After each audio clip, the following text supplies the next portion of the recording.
எல்லோருக்கும் வணக்கம். This is Raghu Gopal. Last ஒரு 5 வீக்ஸாக கண்டினியூஸாக இந்தியன் ஸ்டாக் மார்க்கெட் வந்து ஃபாலோ ஆகிட்டு வருது.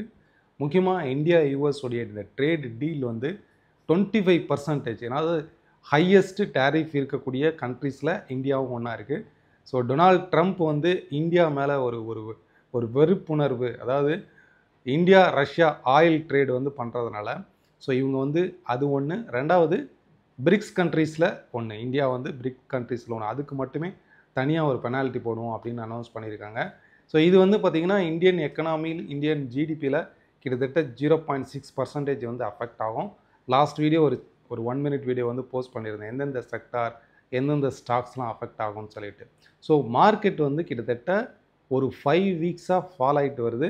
இப்போ ரீசெண்டாக வந்து என்ன சொல்லியிருக்கிறாரு, இதில் எலக்ட்ரானிக்ஸ் ஐட்டம்ஸ் வந்து எக்ஸம்ஷன் அப்படின்னு சொல்லியிருக்காங்க. ஸோ இதில் ஒரு பாசிட்டிவான விஷயம், பிகாஸ் எலக்ட்ரானிக்ஸ் ஐட்டம்ஸ் வந்து சைனா தான் அதிகப்படியாக யூஎஸ்க்கு வந்து எக்ஸ்போர்ட் பண்ணுது. ஸோ இந்தியா வந்து இதில் வந்து லீடிங்காக இருக்க போது. அது மட்டும் இல்லை, அடுத்து வரக்கூடிய ஒரு பெரிய ஒரு பாசிட்டிவ் நியூஸ் என்னென்னா, இந்தியன் கவர்மெண்ட் வந்து 8th பே கமிஷன், அதாவது கவர்மெண்ட் எம்ப்ளாய்க்கு வந்து 20%லேருந்து 40% அவங்களுடைய சேலரி, அதாவது கரண்ட்டில் இருக்கக்கூடிய எம்ப்ளாயீஸ்க்கு மட்டும் இல்லாமல் பென்ஷன் வாங்குறவங்களுக்கும் இன்க்ரீஸ் பண்ண போகிறாங்க. இதனால் கிட்டத்தட்ட ஒரு 3 லட்சம் கோடி ரூபாய் வரைக்கும் மணி வந்து இந்தியன் எக்கனாமிக்குள்ளே இன்ஜெக்ட் ஆகும். இது வந்து எஃப்எம்சிஜி, ரியாலிட்டி, ஆட்டோ செக்டாருக்கு வந்து ஒரு பாசிட்டிவான ஒரு விஷயம். பேங்க்ஸ் ஆல்சோ இது வந்து ஒரு பாசிட்டிவான விஷயம். இப்போ இருக்கக்கூடிய ஒரு நெகட்டிவான விஷயம் வந்து என்னென்னா, யூஎஸ் இந்தியா ட்ரேடு டீல் நெகோசியேஷனில் தான் போயிட்டு இருக்குது. இன்னும் அது கன்ஃபார்ம் வந்து ஆகலை. And Q1 results better than எக்ஸ்பெக்டடாக வரல, லோவர் தென் எக்ஸ்பெக்டடாக வந்திருக்கு. இதுதான் வந்து நெகட்டிவான ஒரு இம்பேக்ட்டு. அண்ட் டெக்னிக்கலாகவும் நிஃப்டி பேங்க் நிஃப்டினுடைய லெவல்ஸு, சென்செக்ஸனுடைய லெவல்ஸு, இதை பற்றி இந்த வாரம் வீடியோவில் வந்து பார்க்கலாம். Let's we see.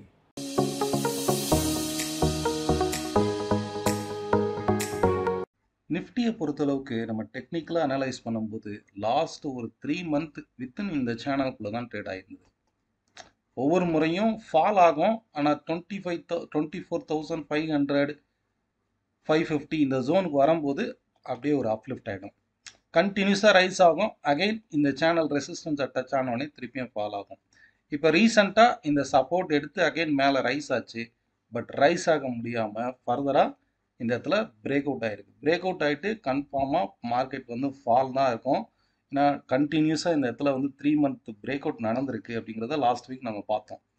இப்போ வரைக்குமே அந்த இனிஷியலாக ஃபஸ்ட்டு டார்கெட் நம்ம வந்து என்ன கணிச்சிருந்தோம், 24,550 தான். மார்க்கெட் வந்து எக்ஸாக்ட் லோ 24,460 வரைக்கும் வந்து ஃபால் ஆயிருக்கு. சரி, இப்போ இந்த இடம் வந்து ஒரு மேஜரான சப்போர்ட் ஜோன் தான். மேக்ஸிமம் ஃபால் ஆச்சுன்னா 24,400 வரைக்கும் ஃபால் ஆகலாம், ஒன்லி இந்த லோ பிரேக் அவுட் ஆகுது. ஏன்னா இது வந்து ஒரு மேஜரான சப்போர்ட் லெவல். இதே நம்ம இன்ட்ராடேல பார்க்கும்போதும் இந்த ஒரு சைட்வேஸில் தான் லாஸ்ட் ஒரு 3 days-ஆக இந்த ஒரு சைட்வேஸில் தான் ட்ரேட் ஆகிட்டு இருந்தது. அகெயின் இப்போ ஃப்ரைடே வந்து பார்த்தீங்கன்னாக்கா break out, down side break out ஆகிருக்கு. இந்த ஃபால் வந்து ஃபர்தராக கொஞ்சம் கண்டினியூ ஆகலாம். இதனுடைய சப்போர்ட் லெவல்னு பார்க்கும்போது 24,400 அண்ட் 24,350 வரைக்கும் இந்த டவுன் சைடு வந்து மேக்ஸிமம் வந்து ஃபால் ஆகலாம். இனிஷியல் சப்போர்ட்டுங்கிறது 24,400. நெக்ஸ்ட்டு பேங்க் நிஃப்டி வந்து பார்ப்போம். பேங்க் நிஃப்டியை பொறுத்தளவுக்கும் இந்த ட்ரெண்டு லாஸ்ட் ஒரு 3 month trend already break out ஆகிருக்கு. ஸோ இது வந்து மேக்ஸிமம் ஃபால் ஆச்சு, அதாவது லாஸ்ட் வீக் உடைய லோ பிரேக் ஆச்சு அப்படின்னாக்கா இன்னுமே ஃபால் ஆகிறதுக்கு தான் பாசிபிலிட்டிஸ் இருக்குது. பேங்க் நிஃப்டியை பொறுத்தளவுக்கு 55,050 55,100ங்கிறது ஒரு பெஸ்ட்டு சப்போர்ட்டாக இருக்கும். மேக்ஸிமம் ரைஸ் ஆச்சு, இன்கேஸ் ரிவர்சல் ஆகும்போது 56,500. மார்க்கெட் வந்து லோ ஃபால் ஆச்சு அப்படின்னா பெஸ்ட்டு சப்போர்ட்டுங்கிறது 55,050. அப்சைட் ரிவர்சல் ஆகும்போது 56,500ங்கிறது மேஜர் ரிவர்சலாக இருக்கும். அப் டு இந்த லெவல் வரைக்குமே சைட்வேஸ் டவுன் ட்ரெண்ட் தான். ஓகே, ஓவராலாக பொசிஷனலாக பார்க்கும்போது 56,500 வரைக்குமே சைட்வேஸ் டவுன் ட்ரெண்ட் தான். நெக்ஸ்ட்டு சென்செக்ஸ் வந்து பார்ப்போம். நிஃப்டி எந்த மாதிரியான டைரக்ஷனில் ட்ரேட் ஆகுதோ அதே மாதிரி தான் சென்செக்ஸும் ட்ரேட் ஆகும். சென்செக்ஸை பொறுத்தளவுக்கும் லாஸ்ட் வீக் வந்து கம்ப்ளீட்டாக ஒரு சைட்வேஸ் மார்க்கெட்டில் தான் இந்த சேனலில் தான் ட்ரேட் ஆகிருந்தது. இந்த சேனலுடைய சப்போர்ட் வந்து பிரேக் அவுட் ஆகிருக்கு பாருங்க.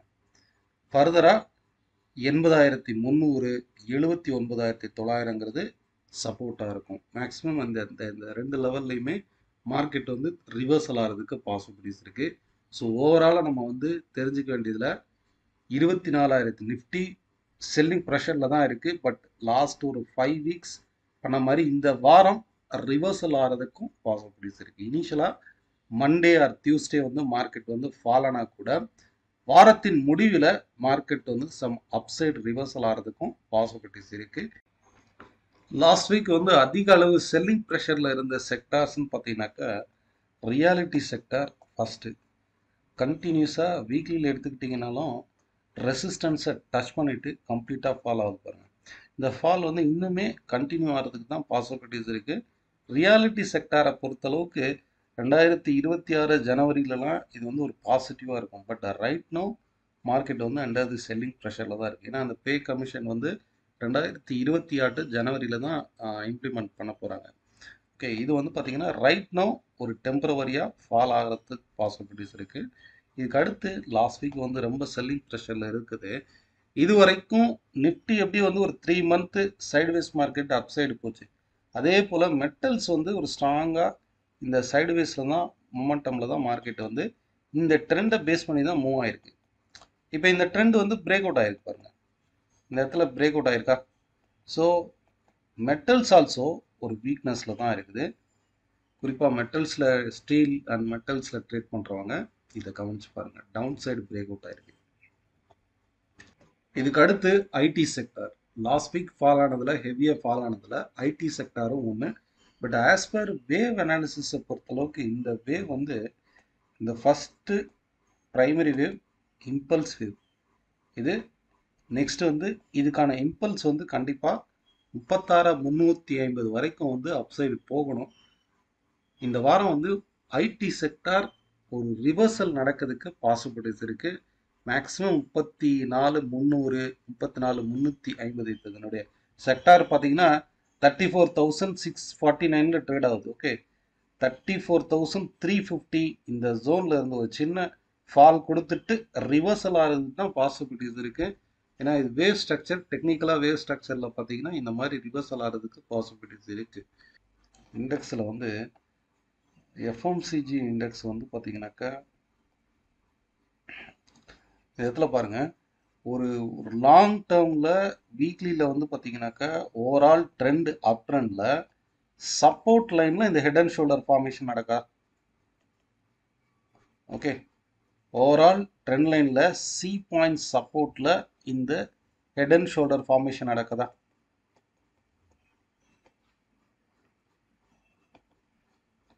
ஓகே, இந்த ஹெட் அண்ட் ஷோல்டர் ஃபார்மேஷன் நடக்குதா.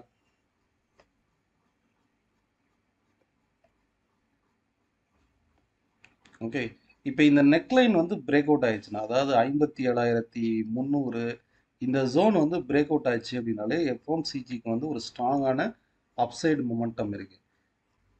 ஸோ எஃப்எம்சிஜியை பொறுத்தளவுக்கு இதை மட்டும் நோட் பண்ணி பாருங்கள்.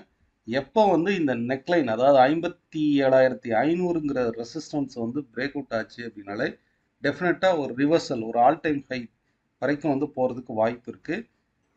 இப்போ இதில் கூட பாருங்கள், மார்க்கெட் வந்து ஹிந்துஸ்தான் யூனிலிவரை பொறுத்தளவுக்கு ஒரு லாஸ்ட் ஒரு 4 இயர்ஸ்க்கு மேலே வித்தின் இந்த சேனலுக்குள்ள தான் ட்ரேட் ஆகுது.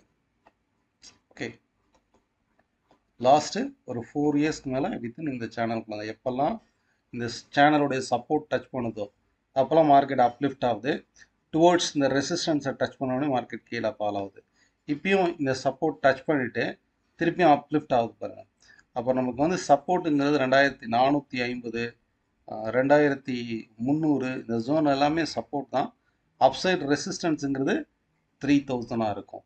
ஓகே, நம்ம கண்டக்ட் பண்ணக்கூடிய online class and direct live class next batch வந்து August 4th இருந்து ஸ்டார்ட் ஆகும். And 1 day technical workshop, already experience ட்ரேடர்னா இந்த 1 day டெக்னிக்கல் ஒர்க் ஷாப் வந்து August 10th வந்து இருக்கும். இண்டிவிஜுவல் ஷேர்ஸ்னு பார்க்கும்போது பெட்ரோலியம் ஸ்டாக்ஸ் லைக் வந்து இந்த பெட்ரோலியம் ரிஃபைன் பண்ணக்கூடிய ஸ்டாக்ஸ் யூஎஸ் டேரிஃப்னால அஃபெக்ட் ஆகும். இந்த யூஎஸ் டேரிஃப் 25% வந்து வரி விதிச்சிருக்காங்க இல்லையா, இதனால் அஃபெக்ட் ஆகக்கூடிய மேஜர் இந்தியன் கம்பெனிஸ் இந்த லிஸ்ட்டில் வந்து கொடுத்துருக்கேன். இது நம்ம டெலிகிராம் சேனலில் இது வந்து நான் போஸ்ட் பண்ணியிருக்கிறேன். Textiles, pharma, gems and jewelleries, steel, auto stocks, ID stocks இது எல்லாமே வந்து போஸ்ட் பண்ணியிருக்கிறேன். இதை பாருங்கள்.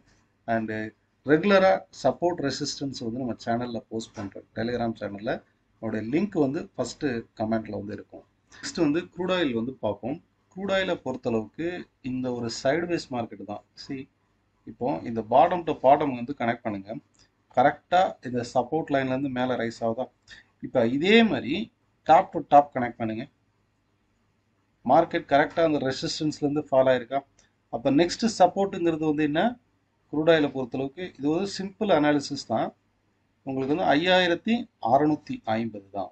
இப்போ இனிஷியலாக வந்து நிற்கிறது வந்து எந்த இடத்துல வந்து நிற்கும்? இங்கேருந்து ரைஸ் ஆகுது இல்லையா? இப்போ இந்த சப்போர்ட்டில் வந்து இனிஷியலாக நிற்கும்.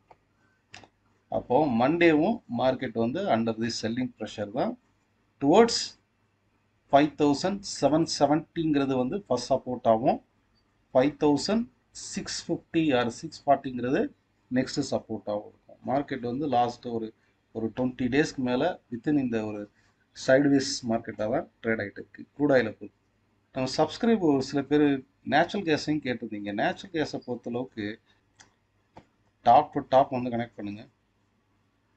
ஸோ மார்க்கெட் வந்து இந்த ஒரு சைடுவேஸ் டவுன் ட்ரெண்ட் வந்து அப் டு 305 304 வரைக்குமே ஒரு சைடுவேஸ் மார்க்கெட் தான். இதில் பாருங்கள், இந்த லோ பிரேக் பண்ணால் கூட திரும்பியும் மேலே ரைஸ் ஆகும். Again low, again rise up to 305 or 300 வரைக்குமே ஒரு சைடுவேஸ் சேனல் தான்.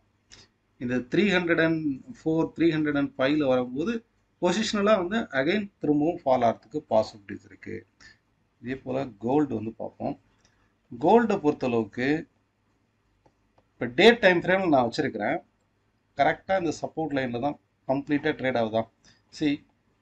இந்த சைடில் இந்த ட்ரெண்டு பிரேக் அவுட் ஆகிட்டு ஒரு ஸ்ட்ராங்காக அப்சைடு போச்சு. டபுள் டாப் எடுத்து மார்க்கெட் கீழே ஃபால் ஆகுது. இப்போ அகைன் இந்த ட்ரெண்டுடைய சப்போர்ட்டில் தான் அப்சைடு வந்து ரைஸ் ஆகிட்டு இருக்கு. ஓகே, இந்த ட்ரெண்ட் இவ்வளோ தூரம் வந்து கரெக்டாக இந்த சப்போர்ட் லைனில் ஏன் திரும்பணும்? கீழே வந்தாலும் திருப்பியும் இந்த இடத்துல சப்போர்ட் லைனில் ஏன் திரும்பணும்?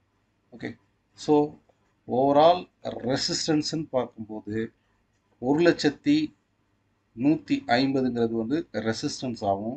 பாடம் சப்போர்ட், இந்த ட்ரெண்ட் லைனுடைய பாடம் சப்போர்ட்டுங்கிறது 97,500 97,550ங்கிறது சப்போர்ட். இந்த லெவலுக்குள்ளே தான் மார்க்கெட் வந்து ஒரு சைடுவேஸ் ஆர் நேரோவாக தான் ட்ரேட் ஆகிட்டு இருக்கு. இப்போ 97,500 பிரேக் அவுட் ஆகி ஒரு நாள் க்ளோஸ் ஆச்சு அப்படின்னாலே மார்க்கெட் வந்து ஃபால் ஆகிறதுக்கு பாசிபிலிட்டிஸ் இருக்குது. ரைட் நோ ஒரு சைடுவேஸ் அப் ட்ரெண்டாக தான் ட்ரேட் ஆகுது. அப் டு 1,200,000 வரைக்குமே சைடுவேஸ் அப் ட்ரெண்ட் தான். Thank you all of you. இதே போல் என்னுடைய வேலை பார்க்கலாம்.